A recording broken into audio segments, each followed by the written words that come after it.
대표님, 네, 26년 새해가 밝았습니다. 인사 한번 해주시죠. 음력 새해가 밝았네. 자, 구독자 여러분 안녕하십니까? 이제 어느덧 2026년 말띠 해에 이제 우리 설날 명절이 이제 되었습니다. 새해 복 많이 받으시고 올해도 하시는 일 더욱더 잘 되기를 빌겠습니다. 감사합니다. 새해 첫날부터 이런 얘기가 좀 죄송하긴 한데 댓글이나 이런 영상들 보면 신부가 도망갔다고 하소연하는 신랑들, 또 국적 취득 후에 베트남 남자하고 재혼했다는 베트남 여자들, 한국 여자죠. 그런 얘기가 너무 많잖아요. 이 어떻게 봐야 됩니까? 이런 상황들. 자, 신부가 오자마자 한국에 오자마자 얼마 안에 도망갔다.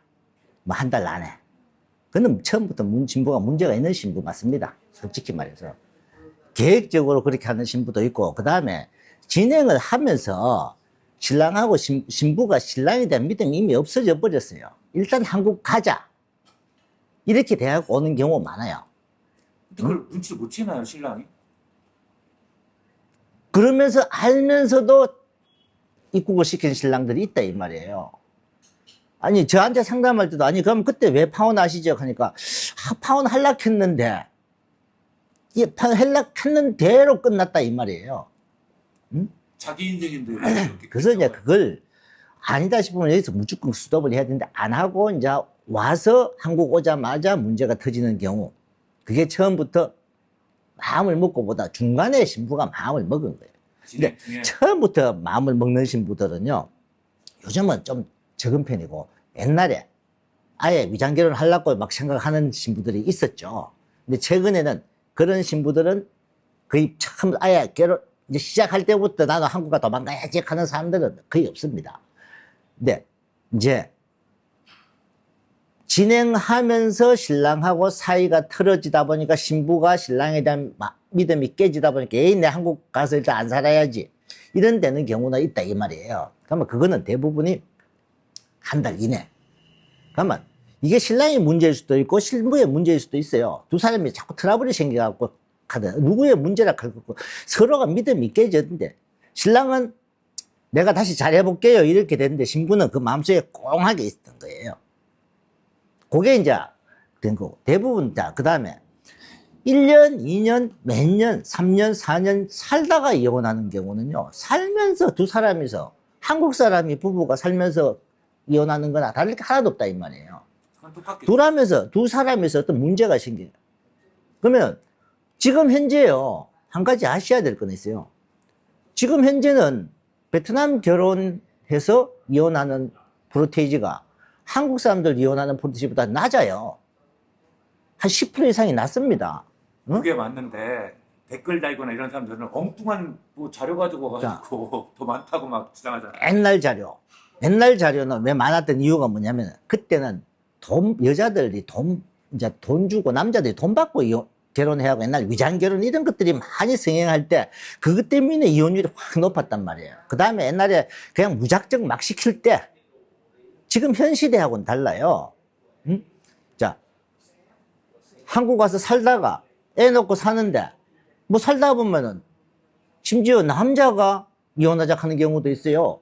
남자가 파혼해요. 제가 결혼시킨 신부 중에 얼마 전에 신부가 돌아왔단 말이에요. 야, 왜? 신랑이 이혼하자 한다 이거야. 신랑이 다른 여자 생겼대. 그것도 있단 말이에요. 그러면 그런 거는 모든 사람이 아무도 몰라. 뭐 인생에서 어떻게 알겠어? 아무도 몰라. 근데 신부가 바람났다. 금방 다 알아. 이거예요. 응? 그러면 뭐예요? 다시 한번. 그 얘기는 무슨 말씀이세요? 아니, 신부가 바람났다. 이런 거는 소문이 금방 난다 이 말이에요. 베트남 신부다. 베트남 신부가 바람났다가 문제가 있다 하면 막 주위에 온 데 다 떠들고 한국 신랑이 바람나서 이혼하는 거는 안 떠든다 이 말이에요. 응? 그래서 나중에 살면서 이혼하는 거는요. 두 사람 간에 어떤 안 맞아서 이혼하는 경우다 이 말이에요. 그걸 갖고 사람들이 왈가왈가 할 필요도 없다고 봅니다. 저는. 그 다음에 국적 받고 나서 이혼해서 베트남 남자하고 결혼하더라. 자, 국적 받고 바로 이혼해서 베트남 남자하고 할 수 있습니까? 못 합니다. 3년을 기다려야 돼요. 국적 받고. 국적 취득 후에 이 사람이 자국 남자하고 결혼하려고 하면 3년이 지나야 자국 남자하고 할 수 있어요. 이혼을 하고. 그럼 국적 받는 데까지도 한 3년 걸리잖아요. 보통 이제 빨리 돼도 한 1년 반, 2년은 걸리죠. 그러고 한국 와서 2년이 지나고 자녀가 있어야 국적 받을 확률도 있고. 응? 그러면 전체적으로 그게 몇 년인데 자국 남자하고 결혼하기 위해서 그걸 받는 것도 아니고, 그리고 국적 받자마자 나는 이혼해서 베트남 남자 결혼해야지 이런 마음 먹고 있는 사람이 어디 있어요. 자, 국적을 받았어. 살다가 보니까 신랑하고 또 안 맞아. 그래서 신랑하고 자기 생각에 안 맞다 보니까 이혼을 했어요. 이혼을 했는데 사실 한국 남자하고 살아보니까 다시 한국 남자를 만나고 결혼한 사람들이 많아요. 근데 베트남 남자하고 결혼해서 사는 사람만 자꾸 문제를 삼는다 이 말이에요. 그러면 그 나라 사람들도 한국 남자하고 살아보니까 이미 한국에 왔는데 내가 베트남 남자하고 살면 의사소통도 잘 되고 더 낫겠다 생각하고 베트남 남자를 만나는 거예요. 근데 또 심지어 그것도 있지만은 베트남 남자들 꼬임에 빠지는 경우도 있습니다. 남자를 사귀다 보니까 이 남자의 달콤한 말에 빠져갖고 이 남자도 뭐냐 국적 달성 한국 여자하고 하는 거 아닙니까? 국적 받은 사람이니까 이 사람하고 결혼해 살면 나는 여기서 나도 국적 받을 수 있다. 요런 이용당한 사람도 일부 있어요. 근데 이게 자연 섭리에 의해서 일어나는 일이지 처음부터 목적을 갖고 이걸 한다? 몇 년 동안을 해야 돼요. 2년이 지나야 할 수 있고 국적 취득하면 최소한 2년, 4년, 취득 후 3년, 7년이 지나야 자국 남자하고 결혼을 할 수 있단 말이에요.